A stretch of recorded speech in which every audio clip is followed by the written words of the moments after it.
Hey, salut la gang, c'est JP pour l'école du jeu et aujourd'hui je suis tellement excité de vous faire la présentation des règles de Cantaloupe, un jeu qui m'a surpris, un jeu qui est vraiment sorti de nulle part pour moi et c'est vraiment un de mes coups de cœur récents. Avis aux personnes qui ont joué beaucoup aux jeux de type point and click des années 80 ou des années 90 sur les vieux ordinateurs, je suis convaincu que ce jeu va vous plaire. L'école du jeu, en partenariat avec la boutique L'Imaginaire, au-delà de vos attentes.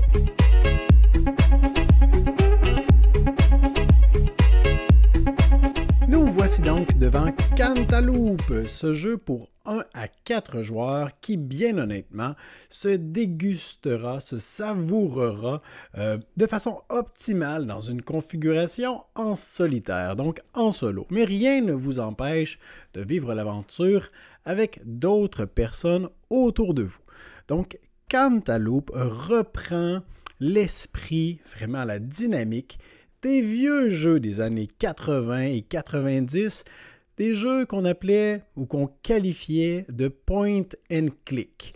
Des jeux comme King's Quest, Hero Quest, Echo Quest, Myst même. Sinon, il y avait également Adventures on Monkey Island. Alors, tous des jeux qui ont personnellement marqué mon enfance, peut-être la vôtre également. Vous pourrez me le laisser savoir dans la section commentaires. Et Cantaloupe est un glorieux hommage à ce type d'aventure interactive. Donc, vous allez voir qu'il ne s'agit pas vraiment d'une boîte de jeu, mais plutôt d'un cartable, d'un livre que vous pourrez découvrir dès que vous serez prêt à vous aventurer dans cette aventure. Et à l'intérieur de ce cartable, on retrouvera les différents éléments de jeu, les pochettes dans lesquelles vous allez retrouver les 60 cartes dont vous aurez peut-être besoin en cours de partie que vous pourrez classer ou laisser dans les petites pochettes. Personnellement, ce que j'ai décidé de faire, c'est de les retirer des pochettes lors de ma partie. Et en cours de partie, on vous demande parfois de retirer de façon définitive du jeu certaines cartes. À ce moment, je les retournais dans leurs pochettes respectives.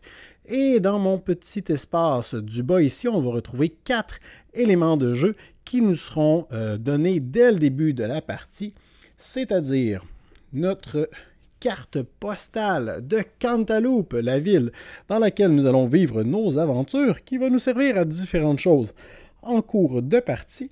Notre petit carton également de progression avec les coordonnées qui va nous permettre à certains moments durant la partie de vivre des événements, de faire des choix, de faire des combinaisons ou des interactions avec des objets, l'environnement ou même des personnages. Et à ce moment, on devra cocher les cases, les coordonnées pour tout simplement faire état de notre avancement dans l'aventure et parfois certaines interactions nous demandent au préalable comme prérequis d'avoir par exemple déjà obtenu des 5. Si vous ne voulez pas endommager ce carton comme moi qui ai déjà terminé l'aventure, mais vous remarquez que mon carton est encore vierge, alors c'est possible de faire une photo tout simplement avec une tablette et modifier, éditer votre photo directement dans votre tablette ou dans votre téléphone, ou alors c'est facile de photocopier cette fiche et après ça modifier votre photocopie pour la garder intacte. On retrouvera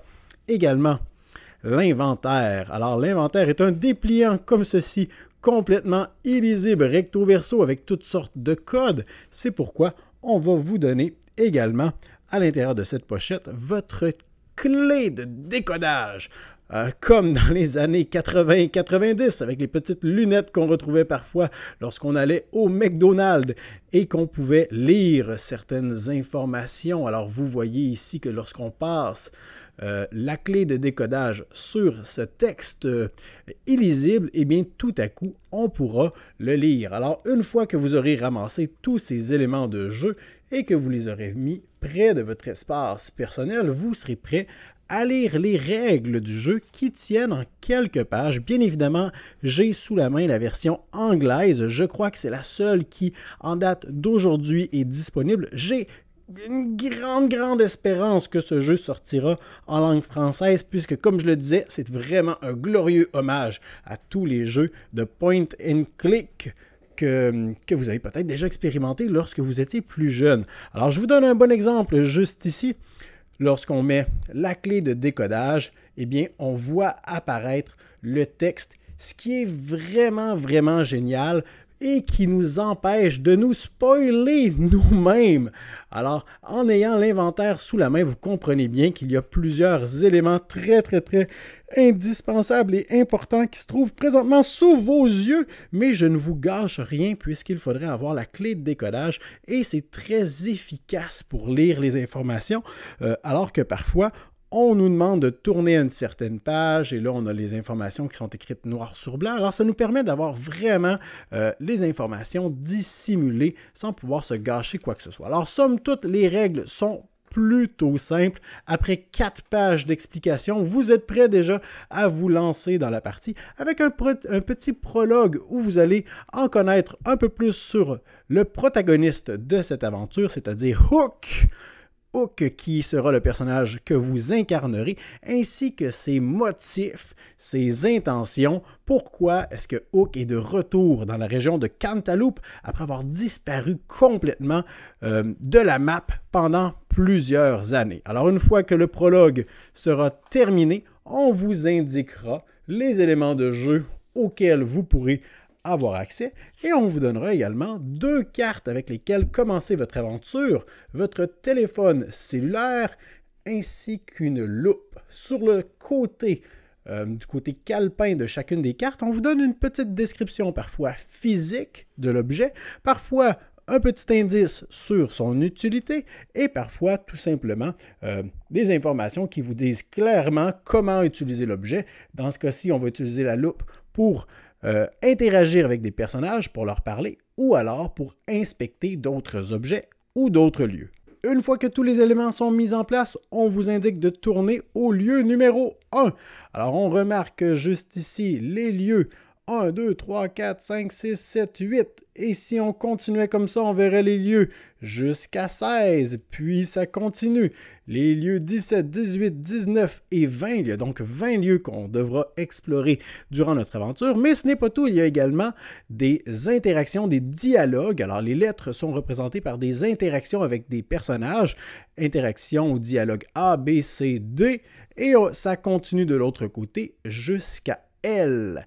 Et nous avons à la toute fin le petit point d'interrogation, le point d'interrogation et la solution. Alors, la solution est vraiment brillante. Si en cours de partie, vous êtes bloqué, comme dans tout bon point and click, et que vous ne savez plus où aller, eh bien, on vous indiquera ici quelle trame narrative est-ce que vous êtes en train de résoudre. Est-ce que c'est The Woman in Red ou Breaking Fly Out? Et on vous demandera de vérifier, de valider votre clé d'événement et on va tout simplement vous inviter à regarder. Est-ce que vous avez déjà débloqué A1? Oui, très bien. Avez-vous déjà débloqué H2? Oui, très bien. E7? Non. Alors, allez lire 201 et comme expliqué précédemment, vous allez voyager dans la piste de solution jusqu'à 207 où vous prendriez la clé de décodage et sans vous donner directement la solution, vous avez la possibilité d'avoir un indice, puis un deuxième indice et si vous êtes toujours bloqué, eh bien la solution. Alors c'est vraiment génial la façon dont la clé de décodage fonctionne, la solution, puis on vous invite donc à vous déplacer au lieu numéro 1. Donc, vous avez sous les yeux le lieu de départ, ce n'est pas un divulgachage ou quoi que ce soit, avec les différentes interactions qu'on peut mener dans ce lieu. Encore une fois, chacune des interactions est codée, donc impossible pour vous de vous gâcher quoi que ce soit présentement. Je vous explique maintenant comment jouer. C'est bien simple. Alors, lorsqu'on remarque une petite bulle avec un code simple, comme ces 2 codes, eh bien, on pourra se référer au code, au même code, donc ici MEE5, et on va pouvoir aller fouiller ou regarder quel est cet objet, interagir directement avec celui-ci. Alors, un mini divulgachage, mais à peine puisqu'on viendrait de commencer la partie, je pourrais mettre ma clé de décodage juste ici et on m'indique que je viens de trouver des sachets de thé et on me donne un peu de contexte souvent humoristique sur comment les sachets de thé se sont retrouvés là, qui les aurait laissés là, etc. Et on me demande immédiatement de barrer, de marquer les coordonnées D8. Alors D8 pour indiquer que j'ai déjà récupéré les sachets de thé, peut-être en cours de partie. Est-ce qu'un événement ne me sera pas encore possible si je n'ai pas déjà récupéré ces sachets? Et on m'indique de prendre la carte numéro 21. Cette carte s'ajoute donc à mon inventaire personnel. J'ai maintenant des sachets de thé. Et dans le petit calepin, eh bien, on retrouvera une blague sur ceux-ci. Et je pourrais faire la même chose avec l'autre bulle ici. Vous remarquez qu'il y a tout de même des bulles avec plusieurs coordonnées et des flèches comme celle-ci. Donc ça fait état d'une autre action. En plus d'interagir directement avec les objets qui se retrouvent sur les lieux, je peux décider de combiner des objets. Alors par exemple, juste ici, j'ai la grosse lampe et ici, j'ai l'espèce d'île qui est là. Et là, je devine que je suis sur un phare. Alors probablement que ça ici, c'est la région de Cantaloupe, la ville de Cantaloupe. Alors, si je voudrais examiner de plus près la lampe, je pourrais choisir l'un de mes objets, probablement ma loupe, que je viendrais tout simplement adosser comme ceci. Et on va toujours commencer du haut vers le bas. Donc, I3, P5, I3, P5, j'ai la coordonnée juste ici. Je vais vous garder des surprises tout de même, mais vous l'avez deviné, j'irai lire ce qui est indiqué avec ma clé de décodage. Il est parfois possible qu'il n'y ait aucune interaction possible si j'essaie par exemple de mettre mes sachets de thé sur la lampe ou mon téléphone cellulaire s'il n'y a pas de logique et qu'aucun code ne correspond. Alors, aucune interaction possible. Une autre action qu'il est possible de faire, eh bien, c'est de combiner des objets entre eux. Je pourrais, par exemple, vouloir examiner d'un peu plus près mon sachet de thé. Dans ce cas-ci, je vais tout simplement prendre mes deux cartes que je vais aligner comme ceci. Toujours à ma gauche, je dois placer la carte avec la plus petite valeur. Alors ici, j'ai la carte 21 et de ce côté 38 et je vais alors consulter mon code M1IO. Par contre, la description de cette combinaison se retrouvera plutôt dans mon inventaire. Lorsque je combine des objets ensemble, la description va se retrouver dans l'inventaire. Lorsque je combine des objets avec des éléments d'un lieu, la description ou le résultat de la combinaison va se retrouver dans la page correspondante. En cours de partie, il est possible donc que vous fassiez l'une des dernières actions possibles, c'est-à-dire de vous déplacer. Lorsque vous retrouvez une flèche comme celle-ci, vous allez pouvoir progresser vers un nouveau lieu que je vais tout de même vous garder secret. Vous remarquerez également, et ça c'est dit assez tôt en cours de partie, que la carte postale peut vous donner accès à certains lieux comme le phare, mais aussi l'église, la prison. Certains lieux sont verrouillés en début de partie, comme l'appartement de Fly, les archives nationales et le bar de jazz. On indique toutefois à l'intérieur de minuscules cadenas une combinaison qu'il est préalable d'avoir avant de visiter ces lieux.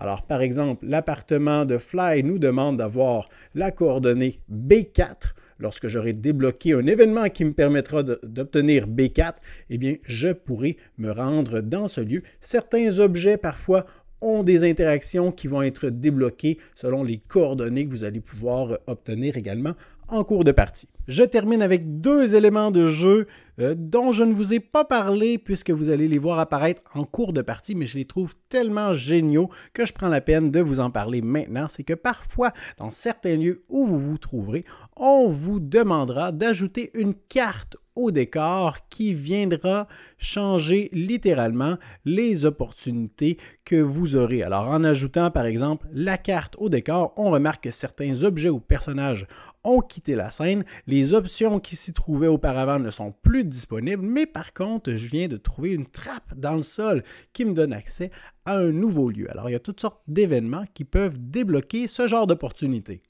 Et finalement, plus vous vous rapprocherez de la fin de l'aventure et plus vous ferez des choix étranges, disons-le ainsi, plus vous aurez de chances de récupérer des cartes accomplissement.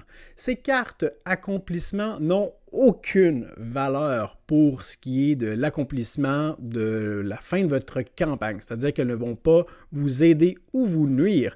Mais il y a toutefois caché à travers toute cette aventure une multitude d'interactions humoristiques, cocasses, comiques et inutiles qui, si vous y arrivez, si vous les réalisez, vous donneront ces accomplissements. Par exemple, ici, vous êtes un adorateur des arbres, vous aimez faire des câlins aux arbres. Alors, certains événements, certains choix en cours d'aventure peuvent vous donner ces cartes qui, je vous l'assure, vous feront sourire. Alors voilà pour ce qui était de la présentation de Cantaloupe. J'espère que vous avez apprécié cette vidéo, j'espère qu'elle vous aura plu et qu'elle vous aura été utile quant à vos choix. Si c'est un jeu qui pourrait vous intéresser ou non, laissez-moi un pouce vers le haut si vous avez bien apprécié cette vidéo. Laissez-moi vos questions et commentaires dans la section appropriée, particulièrement si vous aimeriez éventuellement voir une version française du jeu apparaître. Je crois qu'ensemble, unis, on est capable de faire bouger les choses et de peut-être provoquer une localisation française de ce petit bijou. Et finalement, si vous n'êtes pas déjà abonné à notre chaîne, eh bien, c'est le moment de le faire. Moi, je vous dis merci pour votre écoute. À la prochaine. 1, 2